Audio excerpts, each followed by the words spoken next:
Alright, it's time to figure this one out once and for all.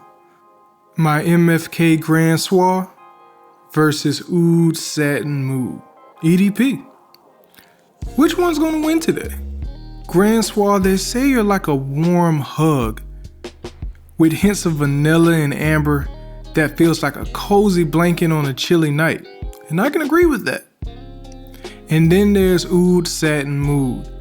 People can't stop talking about how sweet you are. That is true. Flowery vibe with a touch of powder.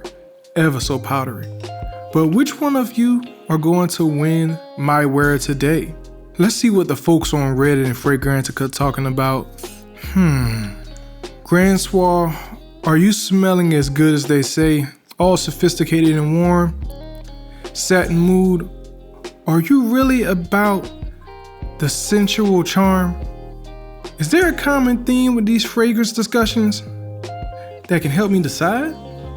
Grand Soir, you got a classic and familiar scent, like reuniting with an old friend you haven't seen in a while. The one that you always went to for advice when you was a kid. Satin Mood, you like that friend that's always the life of the party. But today, am I in the mood for a party or for an elegant book? The reviews out there are like a maze of conflicting opinions. Grand Soir supporters swear by its sophistication, while Satin Oud fans argue that it's all about sensuality. Can't they just come to a consensus somewhere in these fragrance forums? Seriously though, the fancy words in the reviews is kind of like a secret language. Can't we just get a smells great, or it's not my thing, or this is amazing, or this is horrible type of rating system? I could just ask my friends their thoughts, have a little sniff on it and see which ones they prefer, or I can simply switch between them to see how I feel throughout the day. Both of these fragrances are beast modes though. I can't just wear one on one hand and one on the other. Mess around and choke somebody. Who am I kidding? My fragrance collection is going to rival a small boutique soon. But hey, that's the fun of exploring scents, right?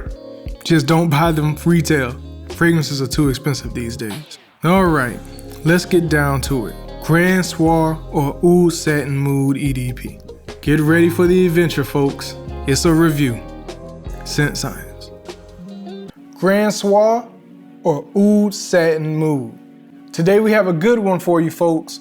This is one review that I always wanted to make and I finally got a chance to make it. We're looking at my two favorite fragrances from the house of MFK. I'm not going to pronounce how to say the name because I always mess up the end, so it's MFK to me.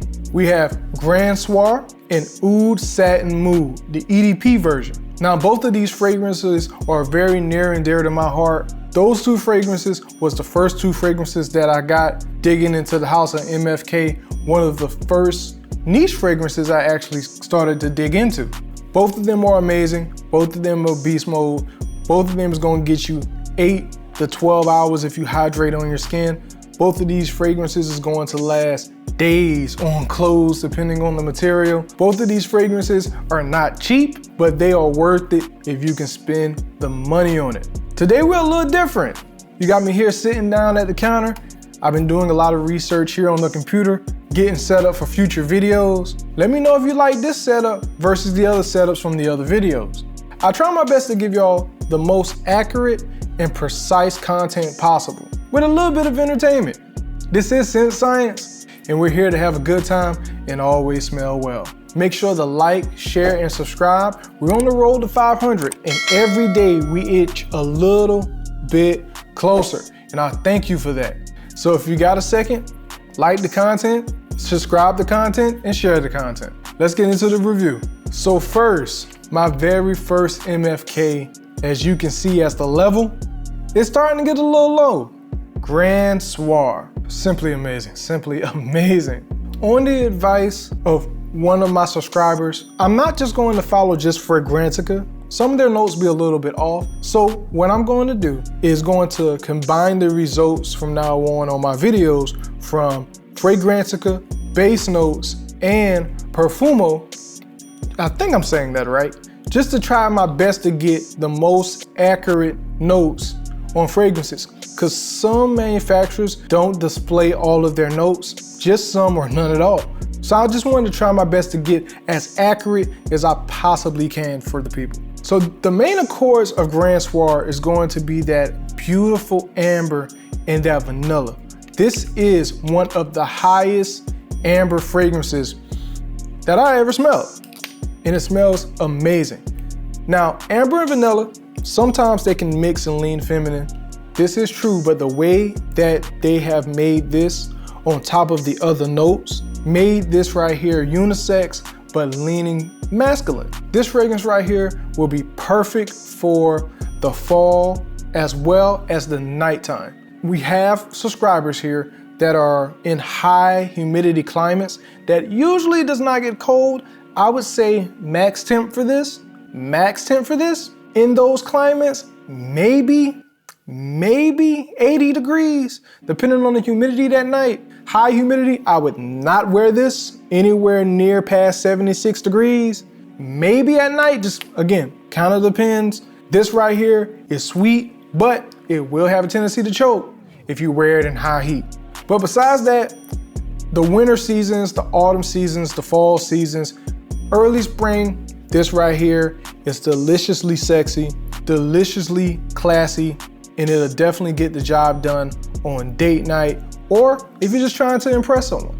Now, the consensus of the notes are very similar across the board. You're gonna have yourself amber and vanilla, benzoin, tonka bean, some latmium, and lavender. The way they did the lavender on here is very nice and very unique. They actually made the lavender, not the forefront, but subtly in the background to give the fragrance a little bit of character, a little bit of softness, a little bit of elegance to match with that amber and that benzoin and that tonka bean to make this a very classy and elegant fragrance. I would say Idris Elba probably would wear this. I don't know, but this seemed like something that he may wear. This may be something possibly that Tom Cruise would wear in Mission Impossible.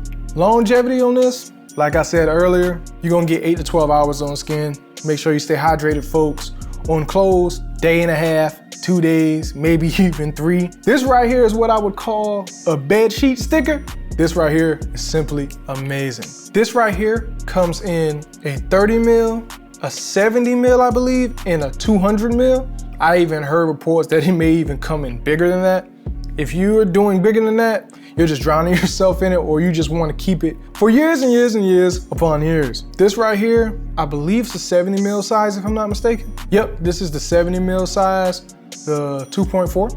As you can see, I've had this bottle for about maybe 2.5, 3 years, and I just barely touch half. This is such an amazing fragrance, but I have so many different fragrances. I usually don't wear the same thing 2 days in a row. I just like to test them. I do that also for the channel, so everybody can know how different fragrances not only work for me, but work for the masses and also what my wife likes. Next up, my baby. This right here is my baby, because it was so hard to find outside of retail, running people down, trying to find great deals on it. Oud Satin Mood EDP. This right here, man, I'm 30 now. This right here is perfect for late 20s, 30s, 40s, 50s. You wanna smell sophisticated, you wanna smell like 007, shaken but not stirred. When I walk into a room, everybody knows me, I'm that important, I'm that influential. This right here is the fragrance for you. Don't get me wrong, Grand Soir is great. Kind of flirty, it's funny, but it's classy. This right here, you wanna go out, you wanna make a statement, you wanna make a name for yourself, you wanna make sure that not only she, but the people around you knows that this is you. It's this fragrance right here. And I know you might be thinking, well, if you're trying to decide, why don't you just pick the one that you love? Well, it depends on the situation and occasion. I would wear this going out, but this has been growing on me to become more of my classy special occasion fragrance. I've had this fragrance about a year now, and I don't know if you can see here on the camera, I barely use the juice. The reason being is because this is usually and mainly for special occasions, anniversaries, special event date nights, But this stuff right here, man, this right here is a godsend. I would never give this away. I'm never decanting this. My friends and my bros can't wear this because I'm preserving this juice. This bottle right here may last me 10 years. So this formulation may be my formulation because the person I got this from, I don't even remember the batch code, but this right here, to me, smells slightly better than the ones that are currently sold in stores. I'll make a video on batch codes later if y'all would like that. I'll definitely explain the differences in different batches when it comes to different manufacturers and different fragrances. Now, between the three sources that I'm using to look up their notes, because I usually do the accords first, but I do want to mention that it's a little different on the kind of oud. I'm not too much of an oud aficionado when it comes to the different kinds of ouds and fragrances because I'm just starting to dip my toe into oud. On Fragrantica, they said that this has an agard wood oud. I think that's how you say it, agard wood oud, if I'm saying that correctly. And it's from a certain tree. It's rich, musky, woody type of scent. It's kind of a recreated synthetic note. That's what they say when it comes to commercial perfumery.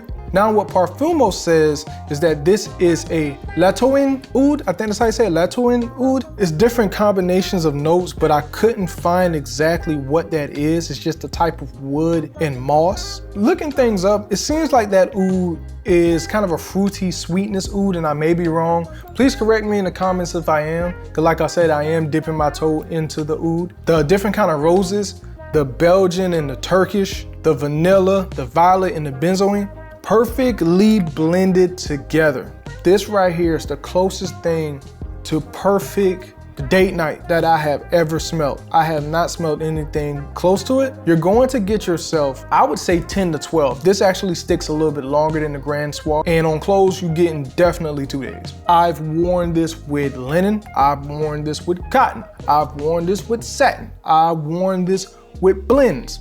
I've worn this with polyester, and it sticks on for 2 days. This right here is amazing. It is dang near perfect. So out of these two, I know you're wondering which one Mrs. Sense likes. So funny thing is, Mrs. Sense has the same consensus when it comes to what I'm talking about. It depends on the occasion. Date night, fun night. Fun night, date night. It all depends on what's going on. Movie, dinner, Grand Soir. Fancy restaurant, black tie affair, Oud Satin. In the late summer, going into the autumn and the fall, into the fall, going into the winter and the spring. It all depends on exactly what you're looking for. These fragrances here are not cheap. It's hard to find them on a discount, and if you do, the difference that I've seen is only about 50 to 75 bucks. Don't trust eBay. I know people who have bought in fakes of both of these fragrances and fakes of Baccarat. I would suggest these two will be the only fragrances that I would ever even consider buying retail. They're amazing. Don't forget, we're giving away a fragrance when we hit 500 subscribers. We're giving away Zerzal, one of my favorite niche houses. I appreciate everybody stopping by for another video. Make sure to like, share, and subscribe. Until next time, Sensei.